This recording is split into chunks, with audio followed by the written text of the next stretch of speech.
Jean-Michel Jarre déshérité par son père Maurice Jarre, la Cour européenne a tranché. La CEDH a rendu sa décision concernant la contestation de l'héritage de Maurice Jarre par ses enfants, Jean-Michel et Stéphanie. Mort en mars 2008, en Californie, Maurice Jarre avait organisé sa succession. Installé aux États-Unis depuis les années 1960, il avait construit une grande partie de sa carrière professionnelle outre-Atlantique. Son parcours de musicien, reconnu dans le monde entier, avait notamment été marqué par 3 Oscars pour ses compositions musicales dans les films Lawrence d'Arabie sorti en 1962, Dr Zhivago paru en 1965 et La Route des Indes diffusé en 1984. À sa mort, celui qui a rendu son dernier souffle à Malibu, a choisi de léguer l'ensemble de ses biens à son épouse, Phui Phong Khoi. Le compositeur de renom a organisé cette succession par le biais d'un Family Trust, une structure juridique classique dans le droit californien. Jean-Michel Jarre et Stéphanie Jarre ont décidé de contester le choix de leur père, rappelant qu'en tant que Français, ils ne peuvent être déshérités.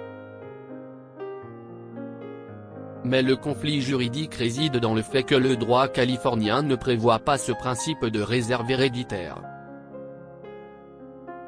Finalement, après une longue bataille juridique, frères et sœurs attendaient la décision de la Cour européenne des droits de l'homme, CEDH. Et la décision a été prononcée en leur défaveur, jeudi 15 février 2024, comme l'a rapporté Le Parisien. La Cour ne voit aucune raison de se départir du raisonnement des juridictions françaises, dans la mesure où la CEDH n'a jamais reconnu l'existence d'un droit général et inconditionnel des enfants à hériter d'une partie des biens de leurs parents, lit-on dans son arrêt. Cette décision est le résultat d'un vote de cette juge à l'unanimité. Jean-Michel et Stéphanie Jarre font appel. La Cour précise avoir noté que les tribunaux français avaient bel et bien vérifié que les requérants ne se trouvaient pas dans une situation de précarité économique ou de besoin. Ainsi, Maurice Jarre avait le droit de déshériter ses enfants.